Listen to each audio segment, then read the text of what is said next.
All right, Alexander, let's answer the questions from the live stream with Robert Barnes. And a lot of these questions we answered during the stream, so we'll try to get to the questions that we didn't have time for, that we didn't answer from the live. Let's begin with Christopher Shaver. What is the probability that Western leadership has been subverted by foreign adversaries? If so, by who? It seems to be the only logical explanation for the apparent perfect incompetence in policy, both foreign and domestic. If anybody's subverting Western leaders, it'll be the Chinese. And to be straightforward about this, I think that it's happened to some extent in the US. I think it's happened less in Europe, to be frank. And I think that if you've got to explain the chaos that we're seeing, you have to understand it in the structural problems which have created incompetent leadership. Now, I've discussed this many times. I've discussed this during the live itself about the way that in Europe specifically, political leaders, real political leaders, can't break through because the European system wants weak leaders so that it can have a strong center. Okay, David S., thank you for that super sticker.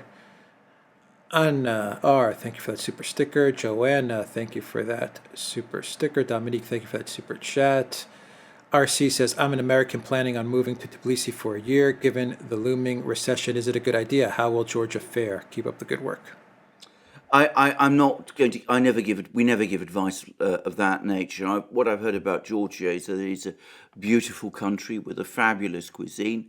I must say, though, I think after spending time there and being a year there, you'll probably know an awful lot more about it than we do.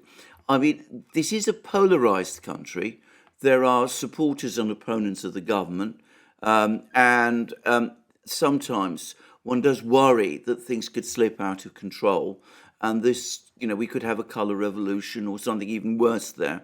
So I have to say, it is politically not fully stable, and do bear that in mind. Hugh says, why is Igor Kolomoisky not ever mentioned anymore in relation to Ukraine and the conflict? I don't agree with that. He gave a huge interview, and I think the Financial Times just the other day. I mean, in the immensity of events, people don't talk about Kolomoisky, but he's still around. Yeah. Roman, thank you for that super sticker. Raul says, update on Galaine Maxwell case. That's a good question. I'm not fully up to date with the Ghislaine Maxwell case. I gather she's still working on her appeal, and she still believes that she's the great victim, or at least says that she believes that she's the great victim. Her lawyers are trying to lessen the sentence. I know. Yeah. Okay. Right. That's okay. The last I heard. Well, then, that's the last. Okay. Yeah. Well, that's all. We need to revisit it, but I haven't seen it for a long time. Too much. Yeah, I think that's the latest news. The latest news that I read, literally like 2-3 days ago, were that the lawyers are trying to reduce the sentence. Well, that of course is a change, because that suggests that they're no longer seeking to overturn the guilty verdict. Yeah. If they're simply aiming to reduce the sentence. Yeah. But that's what I remember reading. Okay. So don't take me. Okay. Well, anyway. I trust your memory, Alex. But all I'm saying is, it's something we might want to look at again. Yeah. Joseph said, with all the petulant provocations of the West vis-a-vis Russia lately, what's the end game here? Head for nuclear bunker? I hope not. I sincerely hope not. I'm coming increasingly round to the view, and we've had a whole lot of news now coming both on the economic front and on the military front. There's been several people over the course of this live sending us messages about how Germany is now starting energy rationing. I have to say, I think that we're going to see a collapse of Ukrainian resistance fairly soon. And I think we're going to see a political crisis in Europe as well. And who knows, it might be that, the Russians end up dictating terms to everyone. That is a possible outcome. I don't think nuclear war is going to happen. The worst outcome, apart from nuclear war, obviously, is that the political class in Europe and in the US entrenches itself and we just get locked in to a system of, well, people are saying not stagnation anymore, but in depression, inflation plus depression. Maurice, thank you for that super sticker. Ryan says the trifecta of goats. Horse and Cartel Blind says, Robert, I'd appreciate your comments on the shocking to me ruling on the Second Amendment. Not used to hearing good news, common sense win the day. Actually, there was a lot of analysis on the Second Amendment in that live stream. So I'll direct you to that. I may actually even break that off into a separate video because that analysis was really good. Brilliant. I'll see, but thank you for that super chat. Kurt Fromm says, we need to be careful not to underestimate our politicians, as it is a mistake to underestimate a person who constantly overestimates himself. Well said, Kurt. Very well said. RD Doctor says, thoughts on the debate between Mersheimer and McFowl. We actually commented on that as well in the live stream. McFowl is not at the level of Mersheimer, that's for sure. Angry Warhawk says, thank you guys for the best geopolitical analysis out there. Please, could you give my channel a mention? Is the channel Angry Warhawk? If it is Angry Warhawk, then yes, your channel is getting a mention. Go to Angry Warhawk's channel. If that is it, I hope that's it. But if it's not, just send me a message on the next live stream in the chat, and we'll give it a shout out. RDDR says, instead of nationalist versus globalist or democracy versus authoritarian, maybe it's imperial core versus periphery. Something in that. That sounds a little bit like, was it the Asimov's Foundation trilogy? Wasn't there something about the empire, the imperial core versus the periphery there? I think there's something in this, but I think the better way to understand this is the re-emergence of two blocks. There's the Western bloc still, and then there's the re-emerging now alternative Eurasian bloc. And this has been a last desperate attempt by some people within the Western bloc to try to reverse their decline and to reinstate their globalist project. So I think that's the best way to look at this. Orlando, thank you for that super sticker. Kurt Frab says, I watched BBC yesterday. First about Russia bad and Ukraine good, and then about babies needing 3 shots against a new virus. I almost threw up. I don't watch the BBC. I've stopped doing so for a long, long time. British television has become almost ludicrous. British media has become ludicrous. And the Reuters news agency has become a disgrace.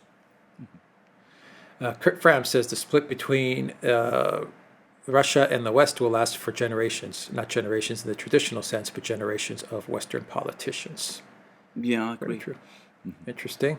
Let's see here. DL says, Barnes, how is the debate with Nick on Islamofascism? Okay. That's Gruner. That's for Barnes to discuss. Gruner Turfel says, is there a dumber government than the German government? Rhetorical question. That's a rhetorical question. Perhaps the British. That's all I can say. Yeah. Mayor Peace says, thank you. Filipina TV Traveler says, glad that I have time tonight to watch the Duran live, watching from Zurich, Switzerland. Thank you very much, Filipina Traveler TV.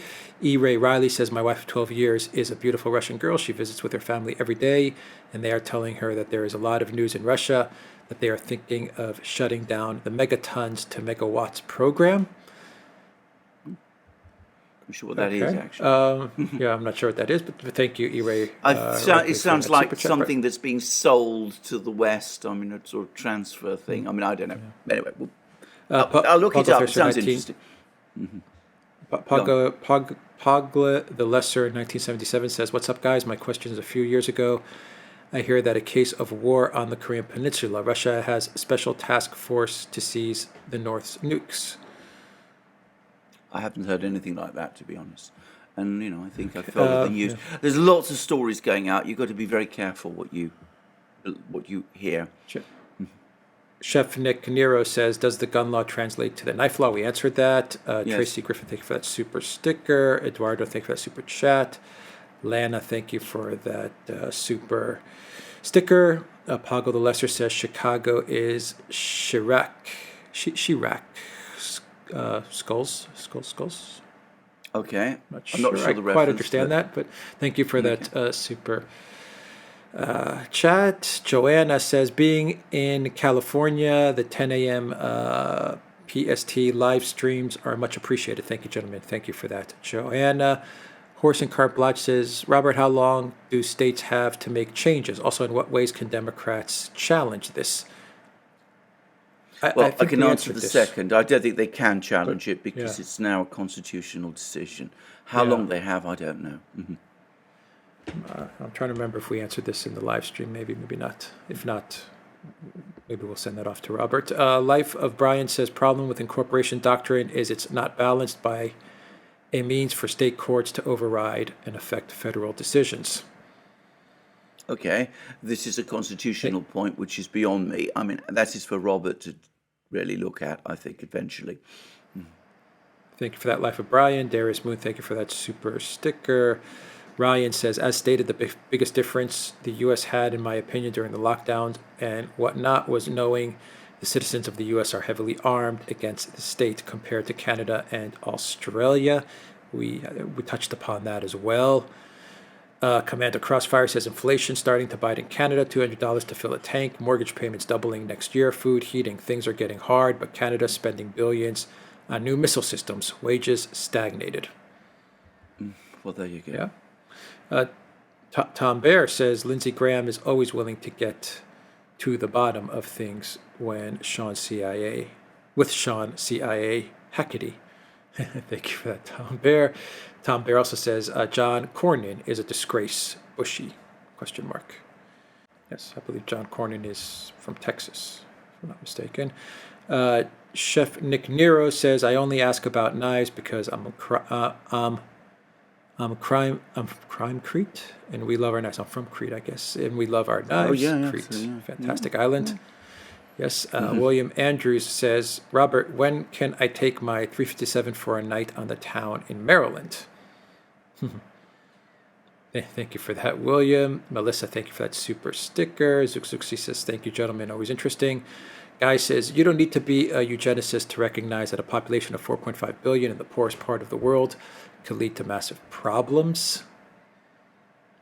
Thank you for that, Guy. Chef Nick Nero says, what happens if states choose to ignore court? You bring legal claims against them in the lower courts, and they have to comply. If they continue to not comply, then of course there are all sorts of things you can do. You can start suing them for money. You can start seeking enforcement procedures.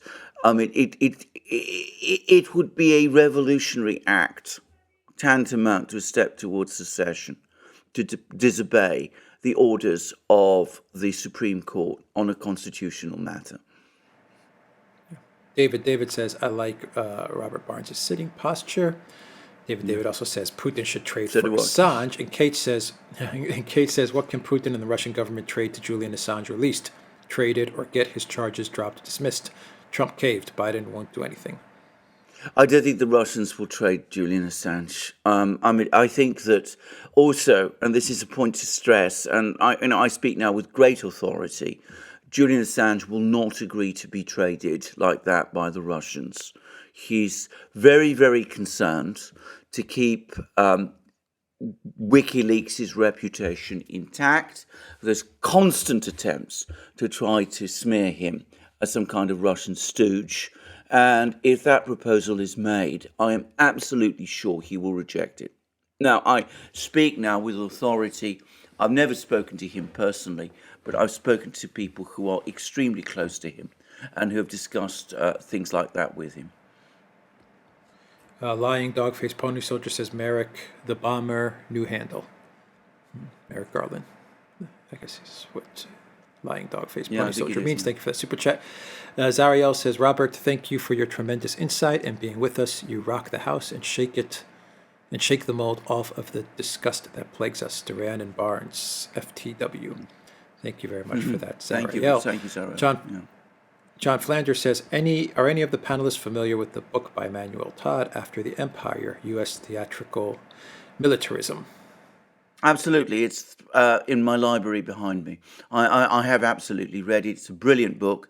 Of course, it was written around the time of the Iraq War, just before, and then he did a postscript just after.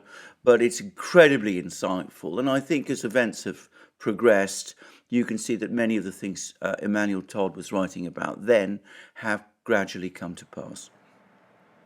Rocky Lux says, are the reports credible that the U.S. shale gas shipped to the EU is radioactive and its liquefaction accelerates the breakdown of the isotopes into radioactive elements, which concentrates in pipe joints?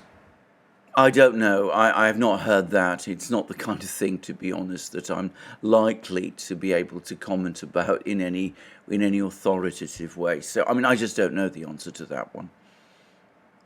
The UK think Dems are like Labour anti-war left. World War I, Wilson. World War II, FDR. Korea, Truman. Vietnam, LBJ. Serbia, Clinton. Libya, Syria. Obama. Unlike Biden, all Democrats. Bush's, Iraq, and Afghan Republicans are anti-war. Yeah, right. Okay. Well, I think we've discussed the politics of all of this exhaustively over the course of our program, and the fact that the anti-war party in the United States now is not the Republican Party, but the grassroots of the Republican Party. If you're looking at the left at the moment, it is pro-war almost to a man and a woman. M. Strow, thank you for that super chat. Tupac Amaru, thank you for that super sticker. Ember Fox says, Robert, thanks for all you do for mankind. You're such a positive person. Romance says, when and how the truth will come through? Question mark. Thanks. It always breaks through. I don't know when, I don't know how, but reality always breaks through. It is an iron law. Yeah. Paulie says, in the Netherlands, the Minister of Nitrogen will decide to get rid of 50% of our farmers by force today. They need the meadows for housing the immigrants. Well, okay. Thank you very much for that. Paulie Kickjack says, is Barnes getting the Duran and Jacob D on Tim Pool? Thank you very much for that, Kickjacks. MK says, why does the West hate Russia? That is a gigantic question. I don't even have a simple answer to it. I mean, at some levels, at multiple levels, I think it is a hatred that is irrational. The thing to say about it is trying to explain it is difficult, but recognizing that it exists is what we must do. And I think, we can leave to historians and sociologists and the discussion of what the cause is, but it's the reality that it exists that is the problem that we face today. Bleaky said, sorry, off topic, but FYI, 1 minute ago, Thursday, June 23, 2022, the U.S. Supreme Court rules New York concealed firearms restriction violates Second Amendment. Yes, we discussed this in great detail, and I'll probably break that off into a separate video because that was a big discussion. Woodton DW says, the phrase, a well-regulated militia, appears in Section 13 of the Virginia Declaration of Rights by George Mason, often deemed the father of the Bill of Rights. Yeah, okay. True. Euro Gobor says, congratulations for the lawful gun owners of the USA. If there is no Second Amendment, then you can wave goodbye to the First. Just take a good look over your border in the north. Down with Trudeau and his gun ban. Very true. Tatone says, Robert, SCOTUS blog tweeted that the court added another opinion day for tomorrow, so we'll get more opinions starting at 10 a.m. Very good. Interesting. It's good to know. And from Zukzuksi, evening to everybody. Thank you for that super chat. Zukzuksi. And from the Bitter Draft says, how can Trump get a better staff so he doesn't end up repeating his first 4 years? He's got to start being a lot more wise as to the agendas of some people. And he's got to listen to good advice, including advice of people like Robert Barnes, and dare I say it, advice like us, the kind we give on the Duran. He needs to stop trying to have everyone like him. Absolutely. Yeah. Politics, Tommy you never Hunia. can work like that. Yeah, exactly. Tommy Huney, thank you for that super chat. Rob Janau says, thank you for having Robert Barnes on today. Gentlemen, when does he think the U.S. will condemn its own war criminals, if ever? Not in any immediately foreseeable future. I mean, I'm speaking for Robert. I'm not saying it's never going to happen, by the way. If it does happen in the US, it will happen in the US long before it happens in Europe. I mean, the British have never condemned their war criminals to this day, and they've got heaps of them if you go through the empire, the history of the empire. Yeah. Zariel the says, US, it might happen. Yeah. Zariel says, Habak now initiated emergency plan gas in summer. Absolutely, and the business media is full of this, and there's now predictions of outright recession in Germany. I mean, things looking incredibly bleak there.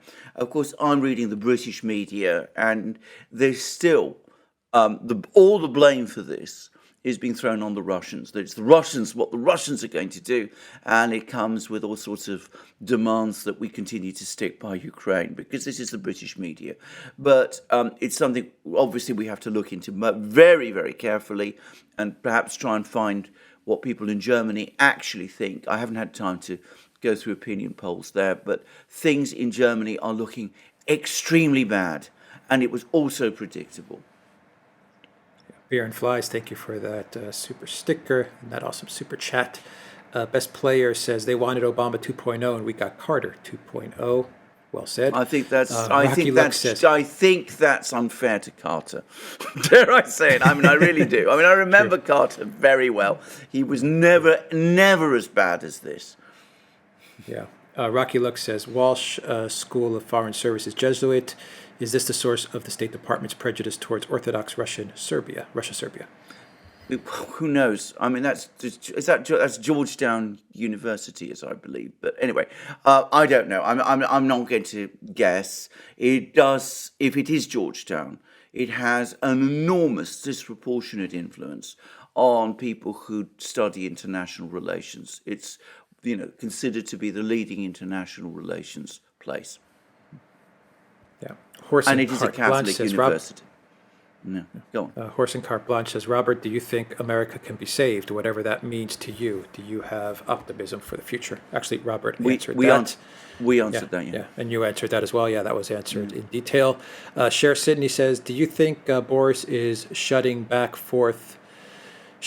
forth to Ukraine because he knows he's toast in the UK, plus positioning himself for the next post-UK Prime Minister role? I answered that. I remember. I think you answered that one in detail as well. Yep. Yeah. Elena says, who is better, 2024 candidate, Trump or DeSantis? We answered that as well in detail. Idosa, thank you for that super chat. The Dive with Jackson Hinkle says, can't trust DeSantis on foreign policy. Yes, Jackson, we answered that as well. David says Obama was fighting for the criminal rich bankers and stock market and against all poor people, black, white, and brown. Yeah, absolutely. True. Very true. Colin Jones, thank you for that super sticker. Victoria, thank you for that super sticker. Badistava of the Earth, thank you for that super chat. Reza, always a pleasure to listen to Mr. Barnes. Thank you, the Duran. Thank you for that, Reza. Priscilla says Democrats already have a second wave pandemic ready. Brandon announced it. Actually answered that as well with Brandon's announcement. Sargon says Barnes is the kingpin of law and politics. Henry Walker says, when will we retake Constantinople? Goodness knows. Not in my lifetime. Exactly. Jeffrey, thank you for that super sticker. Viva Frey says, watched while doing my run. Work out of the body and work out of the mind at the same time. Great stream. Great stream of gentlemen. Thank you. Thank you very much, and good to hear from you, by the way, also. Akram says, you guys are awesome. This goes for Robert as well. Thank you, Akram. RNI, thank you, the Duran. God bless Russia, with a flag of Greece, Russia. And I believe right under there is Serbia, if I'm not mistaken, or Russia twice. I'm trying to see the small little emoticon. Kaylin says, you guys are underestimating the risk of another fake pandemic. It would solve two problems, reduce demand, inflation, and would help to save the Dems. Well, can I just say, all you say may be true, but I don't think we are underestimating the possibility of it. I don't think we've said anything that suggests that we discount that possibility at all. We just don't know. And of course, there's been so much other news that we've not really covered it very much at the moment. I think that there will be enormous resistance from the population to trying to reimpose the same sort of thing all over again. I think this time it will be an almost impossible sell, actually. John Zuccaroo says, thank you for the great podcast, Mr. Barnes. Outstanding as always. Alexander, I hope your twins are doing well and getting big. I have my Good Day coffee mug and my Duran hat. They're doing fine, and John. thank you. Thank you for that, John. Sad Ferret, thank you for that super chat. Joy Larson says, thank you for the excellent information. Still praying for Russia. Caitlin says, Robert, why aren't they doing another fake pandemic 2.0? It would temporarily solve the problems of inflation, reduce demand, and would help save the Dems via facilitation of cheating. You just answered that, actually. That may happen. I mean, Yeah, it may happen. Yeah, you answered that as well. Sparky says, big economies like the U.S. can turn around quickly, but the millennial generation is a lost generation, so they may not be able to handle it. True. Thank you for that, Sparky. Paul, thank you for that super chat. Sparky says, we could call it Drain the Swamp. Well said, Sparky. Jean-Luc Picard says, Mr. Christoforou, it's Fawad Abogazela. Sure, I understand that. But thank you for that super chat. Eric, thank you for that super sticker. Mark Hewitt said, if Trump wins in 2024, his VP has got to be someone that Putin and Xi can learn to trust. Otherwise, any deal that Trump makes will fail when he leaves office. Yeah, absolutely. I mean, that's going to be a major issue, not just about the VP. I mean, do they trust? But anyway, we'll come to that when it happens. Caitlin says, we already saw what happens when Trump is president. Another fake pandemic will be used to steal and print money, since they can't get their MIC dollars. Well, as I said, we'll see what happens. As I said already, I think another pandemic is going to be an incredibly hard sell. Yeah. David says, get rid of the rich businessman capitalists also, Barnes. Devin Bell says, is Germany better off with the USA leaving NATO? I answered that at length. Actually, you did answer that. Meg, I did a discussion about this, Yeah. Meg Galucci says, keep up the good work. Denitsa Ivanova says, it's a pity that the population of the collective West began to search for the truth only after the standard of living began to fall. I'm afraid it's always that way. I mean, it's always that way. When people are doing well, they're happy with the way things are. It's only when they're not that they start searching for the truth. But there we are. Max R says, Nord Stream 1 will be turned off for 10 days starting July 11th. I am getting my popcorn ready for the circus. Good for you, and you're absolutely right. Max. It will be. Yeah, it will be. TT, thank you for that super sticker. David says, Germany can't fight Russia. It doesn't have the army Russia has, and it's occupied, colonized by U.S. imperialists. It can't fight Russia. It's a fantasy. And I would say also, if you spend any time in Germany, there's no desire amongst the German people to do that. I mean, they've done it before, and it didn't turn out well, and they're not going to go there again. Siempre Azul says, direct democracy power from the citizens for citizens first. America will triumph. Thank you very much for that. Optimist Princeps says, any thoughts on possible showdown between Iran and Israel? Tensions in the region seem to have been escalating in the past few months. Well, I think that the prospects of that are very high. And before I did the live stream, I was reading an article on national interest, which said that a war between Iran and Israel is inevitable, which is a rather disturbing thought. We're going to do a program about this. I mean, it's an issue we need to cover in a full program. Yeah. Horse and Carte Blanche says, please rank from most to least competent. Truss, Biden, Harris, Freeland, Trudeau, Draghi, Bojo, Habak, Ursula, Michelle, Pelosi, and Macron. Well, is Ursula there? I seem to have missed her because I think she's in a class of her own. She's in there. to be She's in there. to be honest, Truss is pretty awful. Habeck is sinister and dangerous. Yeah, they're all bad. They're all bad and they're all dangerous. Sea Wave Doctor says, do you think Putin realizes that the U.S. could be a strong populist ally against globalism and sees the long-term advantage for his own country? I think at the moment Putin isn't thinking about these things. If the Trump or someone like him, and there's a change in the US, the Russians and Putin himself, and let's not talk about Putin all the time. The Russians might be interested, and they might see that, but things have got so bad now that they'll need an awful lot of convincing that this is for real, and that's going to be a real problem. Jeffik says, will Israel invade Lebanon over territory? And if so, will they invade Syria for more land? Well, I don't think that they're looking for more land. I think they've got more than they can deal with at the moment, with Arab people there. But a war in the Middle East is now, unfortunately, becoming ever more likely. And as I said, we will do a program on it. Marcelo says, don't forget Moldova. They are pro-Russians. A lot of Moldovans are. Some Moldovans are not. And it's a very, very divided country, a bit like Ukraine, unfortunately. Just been granted candidate status for the EU, by the way. Catherine Smith says, what are the chances the Canada-Germany Siemens debacle is being used to keep Germany down, as pondered by UJETs previously? We answered that. Okay, it might be. It could very well be. But bear in mind, unbelievable German incompetence.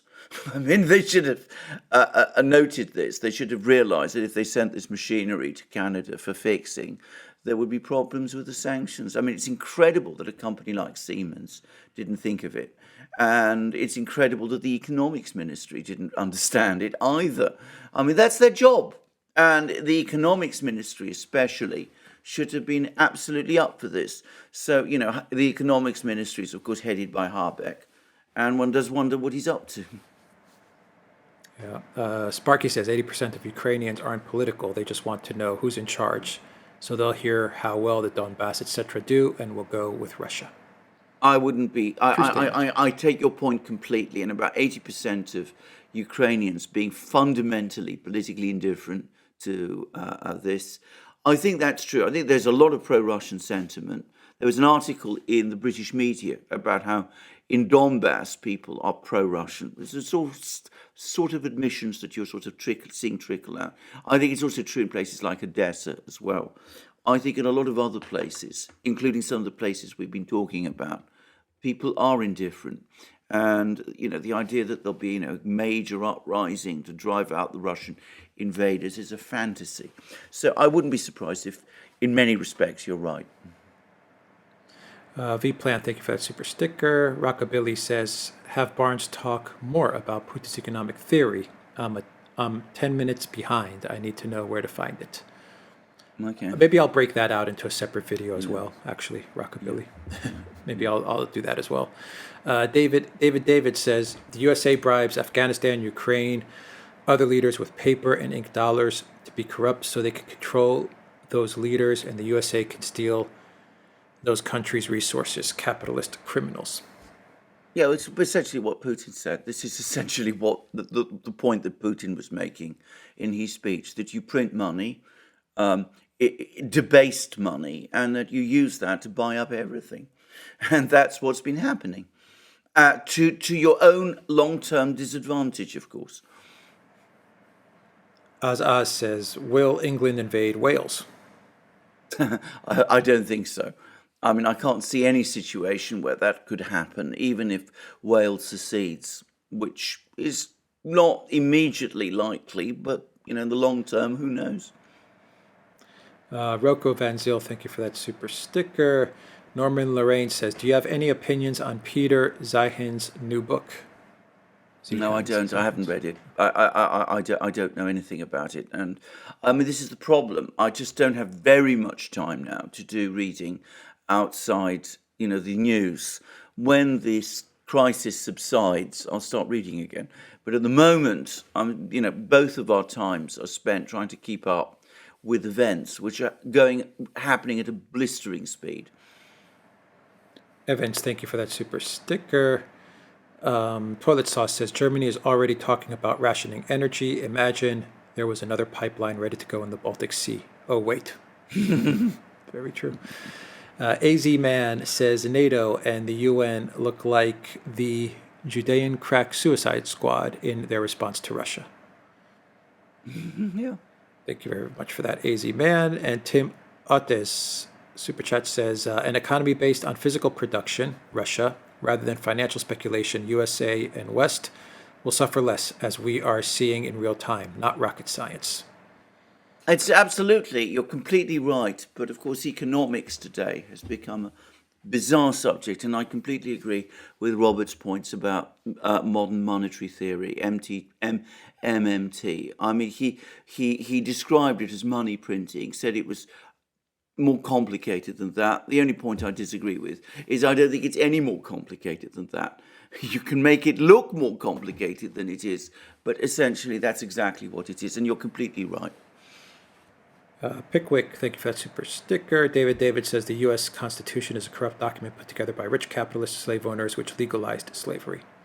No, I don't agree with this. I think it's a completely. I think that isn't. I think that's a misconceived view of what happened, actually. Tim Ote says, does Robert see the political landscape between Europe and the U.S. today as similar to what produced the U.S. Civil War? I see them as eerily similar. There are many similarities. I mean, I don't know what Robert's views are. There are similarities. I think there are also very, very important differences. I mean, there isn't an issue like slavery, for example, which was, the thing in the Civil War, and there wasn't the great divisions between the sections. But, I don't want to at the same time say that there aren't tensions in the US. All I would say is that, personally, I would be horrified if there was a civil war, and I still can't quite believe it would happen. And James S. says, about an hour behind, but on DeSantis, staying mum on Ukraine. There's over 100,000 Russians in Florida. Some support, others oppose. Most favor the GOP, and it's an election year. His silence is actually a plus. On DeSantis. Okay, that is everything. Those are all the questions. Thank you very much to all the people that sent us super chats on Rumble and on Odyssey and YouTube and locals as well. And thank you once again to Robert Barnes for a great live stream. I'll probably break off some videos from that live stream, 3.5 hours, and actually turn them into separate videos because there's a lot of really, really good content to grab at from there and highlight. I will leave it there. Take care.